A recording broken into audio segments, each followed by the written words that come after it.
J'ai toujours eu un traitement à domicile avec des comprimés. Jamais eu de traitement avec perfusion. On m'a tout de suite mis sous comprimé, Revlimid, cortisone, alors à des doses assez importantes, et radiothérapie. Là, je suis avec un médicament qui s'appelle Vaclisto, c'est des gélules que je peux aller chercher à la pharmacie, quoi. Ils ont choisi le Revlimid, donc l'examéthasone, et là, j'ai vraiment très très mal réagi. Du coup, à un moment, on m'a emmené à l'hôpital d'urgence, quoi. Donc, ils ont décrété que, évidemment, le Revlimid, c'était peut-être pas ce qu'il me fallait. Et on a changé, et donc du coup je suis sous le pomalidomide. L'intérêt d'un traitement tout oral, c'est un traitement qui se prend tout à la maison et tout à domicile avec un suivi qui se fait uniquement en consultation. Donc on peut associer soit le Revlimid et la dexaméthasone, soit le Revlimid, la dexaméthasone et le Ninlaro, qui est une association plus récente, et il y a aussi le pomalidomide. Actuellement, c'est les 3 schémas les plus fréquents.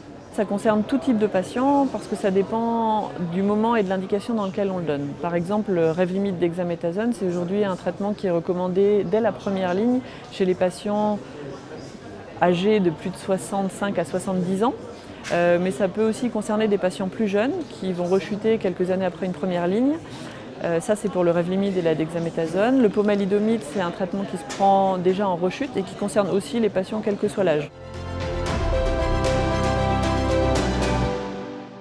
Ce traitement tout oral, même s'il est pris à la maison, ça reste un traitement, un équivalent de chimiothérapie qui traite la maladie. Donc il a quand même potentiellement un impact positif sur la maladie, ça c'est le but, mais il a aussi parfois des effets secondaires qu'il faut manager, même si c'est pris tout à la maison. Donc l'impact du traitement sur la vie quotidienne est assez proche d'un traitement qui se ferait en hospitalisation en fait. La différence, c'est qu'on n'a pas besoin de venir à l'hôpital pour le prendre. Après, au début, quand on n'a pas les structures d'accompagnement à la maison, les gens se sentent un peu lâchés. La prise du médicament oral déjà, et puis qu'on puisse obtenir les médicaments en pharmacie, ça c'est un confort, que ça nous évite des allers-retours à l'hôpital, donc ça c'est bien. Évidemment, de petits comprimés, c'est quand même nettement plus facile. Mais quand ça va mal, là, il y a vraiment le grand sentiment de solitude. J'ai fait une prise de sang tous les mois. Au début du médicament, c'était une prise de sang une fois par semaine, pour voir un petit peu le comportement.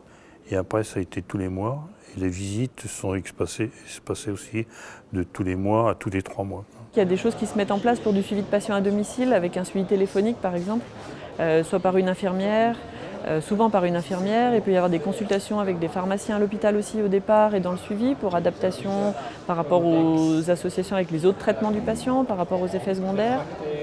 Après, il y a la F3M qui a mis en place depuis quelques temps maintenant un concept qui s'appelle Emavie et qui justement est là pour ça, c'est-à-dire qu'il y a une infirmière qui est disponible au téléphone et qui appelle les patients à intervalles réguliers et qui permet de faire le lien entre le patient et son médecin, référent hématologue, pour pouvoir anticiper les effets secondaires, gérer les choses plus rapidement et faire que le traitement soit mieux toléré et aussi que le patient soit mieux accompagné à la maison. C'est une liberté sans pareil. Vous vous rendez compte de ne pas être obligé d'être contraint de prendre un VSL, d'attendre parfois 1 heure pour qu'on vous infuse le médicament, de ressortir. De toute façon, ça vous bouffe la journée. Et puis ensuite, le lendemain, vous êtes fatigué. Tandis que là, je suis chez moi, je prends mes comprimés, je suis fatigué, qu'est-ce que je fais? Je me couche. Chez moi, je suis chez moi, dans mon environnement. J'ai mes références. À l'hôpital, vous ne pouvez pas le faire.